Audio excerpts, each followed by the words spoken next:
invents a holiday-hopping portal gun for Morty to skip between interdimensional celebrations. But one misfire lands them in a bizarre Easter dimension, where Jerry, yes, Jerry, stumbles upon a glowing alien egg. Cue chaos.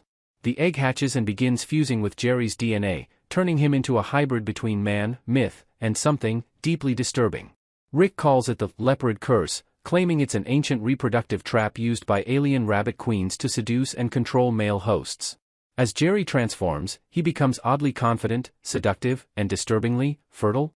The hive-mind queens tempt him with power, attention, and admiration, everything Jerry's always wanted but never had. This isn't just physical transformation. It's psychological manipulation. And here's where it gets deep: Jerry finally feels seen. He's no longer the butt of everyone's joke, he's the chosen one, the center of attention. The egg remnants, scans them, and says one ominous line. Phase 1, complete. He walks away, and in the background, we see a wall covered with photos of Rick, Morty, Summer, and Jerry, now circled in red. This episode is layered in absurd comedy, but underneath the surface, it's asking huge questions about worth, temptation, and the price of being needed. Jerry's arc is both hilarious and heartbreaking.